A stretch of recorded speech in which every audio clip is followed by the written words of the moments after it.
So the new Ford Territory Dark Edition is a limited edition model which now tops the range of the Territory lineup. Pricing starts at 593,000 Rand for the entry-level model. There's a model for 650,000 Rand. There's one for 725,000 Rand. And then there's a Dark Edition for 733,000 Rand, which is quite an interesting price range because there's quite a bit that you can get at that asking point. With the Dark Edition, you get in beautification as well as all the bells and whistles, like a 360 view camera, as well as a panoramic sunroof, and also beautifications, like the name suggests. With the Dark Edition, you get in blacked out bits. A blacked out grille, a blacked out spoiler, blacked out bezels around the LED lighting systems. There's LED daytime running lights up here, and LED headlights at the bottom. And then coming along the side, you met with more blacked out bits around the arches with 19-inch alloys that look very nice in this blacked out bit. And along the side, the spoilers are blacked out as well, blacked out side mirrors with integrated indicators as well as the 360 view camera. Like I said, there's also a camera in the front. Blacked out roof liner, blacked out bits around the window sills and window pillars, as well as privacy glass tints. And at the rear, you get in LED taillights with blacked out Territory name badging, which I think looks very cool. Blacked out rear spoiler as well, blacked out diffuser. There's reverse view camera as well as reverse sensors, which I think is a must have, especially when you're paying so much, as well as an electronic tailgate. At the back, there's loads of boot space, especially if you fold down the seats, which have a 60-40 split.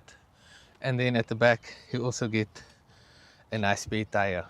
Biscuit size, but it's better than a repair kit. Let's close it up, jump inside for a ride. So with the Dark Edition, you also get in this cool interior space that is giving wild track with this orange stitching. But it's very neatly designed, comfortable.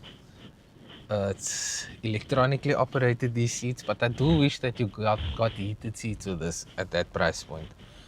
But nevertheless, it is a very luxurious space, and you get in panoramic sunroof, leather-wrapped multifunctional steering wheel, dials in the middle for the infotainment systems, and the screen is nice and big as well. Both screens, both the infotainment screen and the driver display screen, very clear, very precise, HD high definition, and it's very modern. Neatly designed as well. Orange bits all over the show as well. It might be a bit much for some people, but if you are going for the limited edition, I'm sure you want something a bit out of the ordinary that stands out from the rest, and that's what you are getting with the black edition over here.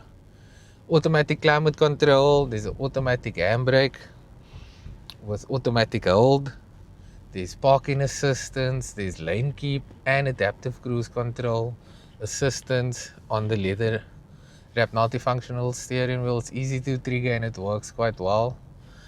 There's also controls for the infotainment system over here, and the sound system is also quite decent. Ford is known for giving decent sound systems. What's it like driving the Territory? Okay, let's start with the suspension and the underpinnings. So the Territory is built in China. So Ford has a joint building venture with this vehicle, the Ford Territory.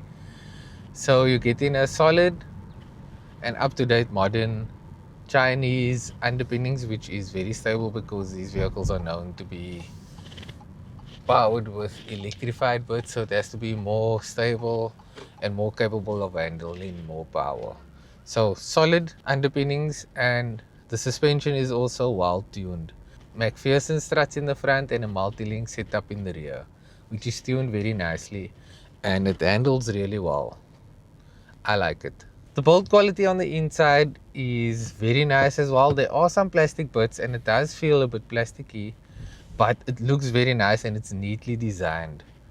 I like that there is this carbon fiber inserts all throughout the vehicle on the inside, on the center console down there under the infotainment system screen, and on the door panels. The inside is also nicely insulated and there's not much cabin noise unless you're going on a highway, and that's when you're going to hear a bit of noise, of course. Seats are comfortable, they're electronically adjustable, and they look quite cool, I might add. I like how it looks.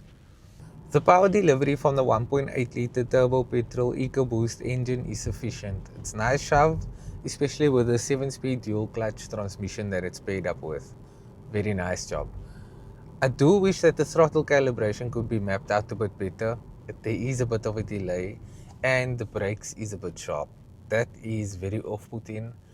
And another thing is that I wish there was paddle shifters with this dark edition.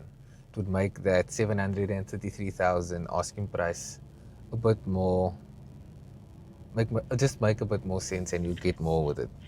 But the 7-speed dual clutch transmission does a good job at shifting gears and delivering power. Let's put the foot down. Yeah, it's nice and powerful, and you do hear it doing its thing. So at 733,000 Rand, there is quite a bit of rivals.